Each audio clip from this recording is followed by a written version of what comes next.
और IIT BHU में बुधवार देर रात छात्रा से छेड़छाड़ के विरोध में स्टूडेंट्स सड़क पर उतर आए।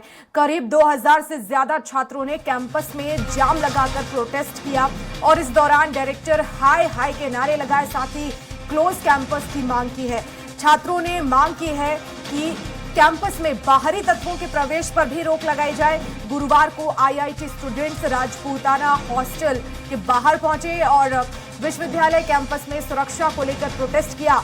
इस दौरान स्टूडेंट्स अपने साथ बैनर और पोस्टर लेकर भी पहुंचे थे। स्टूडेंट्स का कहना है कि अब तक का सबसे बड़ा हीनियस क्राइम 1 नवंबर को हुआ। रात 2 बजे आईआईटी के छात्र और छात्रा कहीं जा रहे थे, उतने में बाहर से आए कुछ मंचलों ने पहले दोनों को अलग अलग किया और इसके बाद लड़की को अलग ले जाकर जितना गलत किया जा सकता था उतना किया।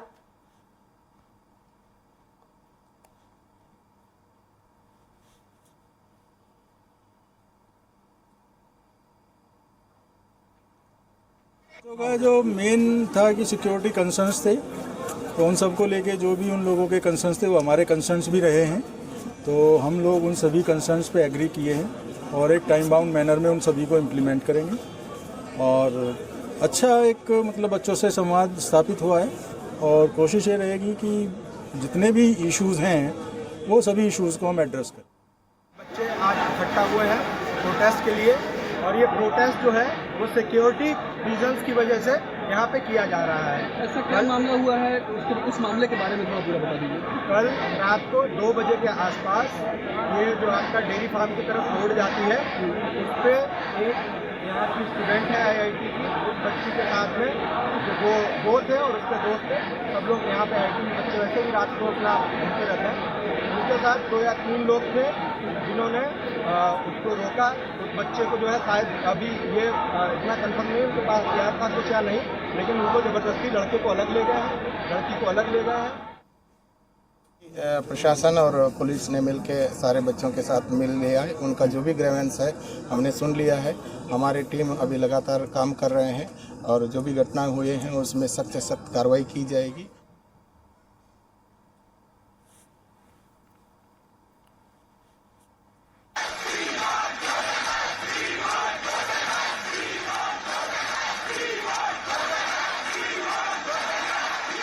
तो आईआईटी बीएचयू की तस्वीरें जहां छात्रों ने प्रोटेस्ट किया है और घटना के बाद लगातार सुरक्षा की मांग छात्र कर रहे हैं। बड़ी संख्या में पहुंचे छात्र, लगभग 2000 संख्या में जो है वो छात्र पहुंचे और विश्वविद्यालय के बाहर प्रदर्शन किया, सुरक्षा की मांग की है। साथ ही साथ ये भी कहना है कि क्लोज कैंपस हो, जो बाहरी तत्व हैं उनका अंदर प्रवेश ना हो। तो ये तमाम बातों को लेकर प्रोटेस्ट उन्होंने किया है। कई मांगे हैं जो उन्होंने विश्वविद्यालय प्रबंधन के सामने रखी हैं।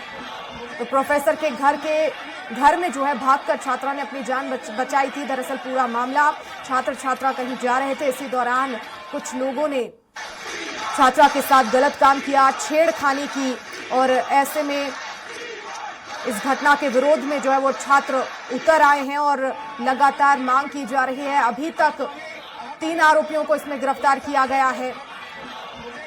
आरोपियों ने वीडियो भी बनाया। तो वहीं प्रोफेसर के घर में भागकर छात्रा ने अपनी जान बचाई। 3 अज्ञात लोगों के खिलाफ मुकदमा दर्ज हुआ है। और इस खबर पर ज्यादा जानकारी के लिए संवाददाता घनश्याम निशांत चौरसिया हमारे साथ लाइव जुड़ गए हैं। घनश्याम, बड़ी संख्या में छात्र पहुंचे, प्रोटेस्ट किया, बाहरी तत्वों के अंदर प्रवेश पर रोक की मांग की गई है। फिलहाल विश्वविद्यालय की तरफ से क्या कुछ आश्वासन दिया गया है? देखिए वर्षा, तमाम मांगे हैं जो छात्र वहां पे प्रोटेस्ट करते हुए मांग किए हैं। हालांकि जो बीएचयू प्रशासन है उन्होंने भी ये मांगे मान ली है और पुलिस ने भी वो सारी मांगे मान ली है जिसकी मांग वहां के जो आंदोलनरत छात्र थे जो कर रहे थे।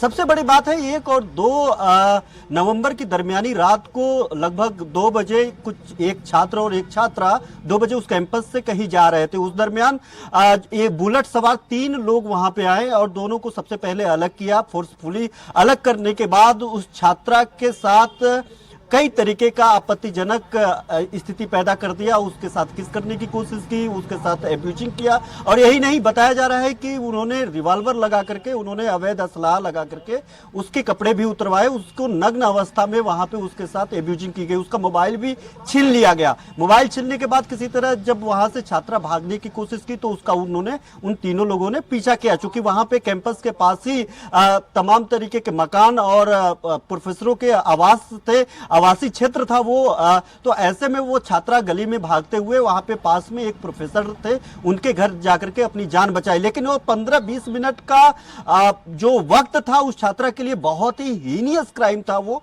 और उसके साथ जो जिस स्तर की शब्द नहीं मिल पा रहे हैं, इतनी हीनियस क्राइम वो उन लोगों ने किया था कि इसके लिए शब्द नहीं मिल पा रहे हैं। और वो वहां पे वर्षा क्या हुआ कि वहां से भागने के बाद, उसके बाद पुलिस को इतला किया गया, पुलिस आई और कार्रवाई की मांग की जाने लगी। अब 12 घंटे हो गए, जब कार्रवाई नहीं की गई तब जाकर के बीएचयू के छात्र छात्रा आग की तरह यह बात लोगों के बीच में फैली और छात्र छात्रा वहां पे आंदोलन करने के लिए बैठ गए।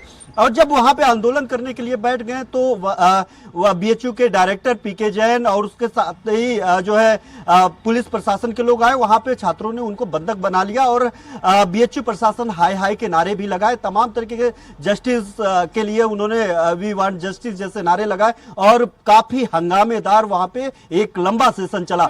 जिसके बाद वहां पे पुलिस आई, उन्होंने कहा कि हमने मामला दर्ज कर लिया है, मुकदमा दर्ज कर लिया गया है और मुकदमा दर्ज करने के बाद जो सीसीटीवी फुटेज के जरिए उनको ढूंढने की कोशिश की जा रही है। लेकिन 24 घंटे से ज्यादा का वक्त बीत गया है, अभी तक पुलिस के हाथ खाली हैं। इसके अलावा के बयान भी लिए होंगे, उससे भी मदद मिल सकती है, आरोपियों की पहचान हो सकती है।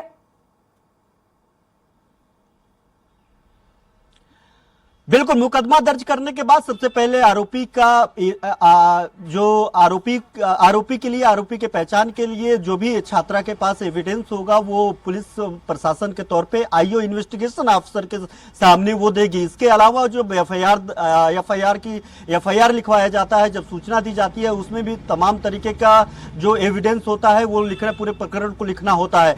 अब जो है सबसे बड़ी बात है कि टेक्नोलॉजी के दौर में जो छात्र, वो लोग बाहरी बताए जा रहे हैं कि बाहरी हो सकते थे, चूंकि बुलेट से 3-3 लोग अंदर घुसे थे। और यही कारण है कि जो वहां के छात्र छात्रा हैं ये मांग कर रहे हैं कि बाहरी तत्वों को अंदर प्रवेश करने से पूरी तरीके से वर्जित किया जाए। प्रशासन ने इस बात को माना और कल से ही वहां पे रात 10 बजे से लेकर के सुबह 6 बजे तक बाहरी लोगों का अंदर आने का और गेट बंद करने का पूरे तरीके से निर्णय ले लिया है। अब जो है, अब पुलिस प्रशासन आईओ जो है उनका बयान दर्ज करेगी, उनसे पहचान पूछेगी और इन्वेस्टिगेशन जो है इलेक्ट्रॉनिक एविडेंस के जरिए, यानी सीसीटीवी और मोबाइल लोकेशन और उस एरिया में कौन कौन से नेटवर्क थे, उस एरिया में कौन से मोबाइल नेटवर्क काम कर रहे थे, कौन से नंबर थे, तो ऐसे तमाम एंगल्स और जांच का बिल्कुल, तो पुलिस लगातार जांच कर रही है। घनश्याम, आप लगातार नजर बनाए रखिएगा, अपडेट्स आपसे लेते रहेंगे। फिलहाल बहुत शुक्रिया तमाम जानकारी के लिए।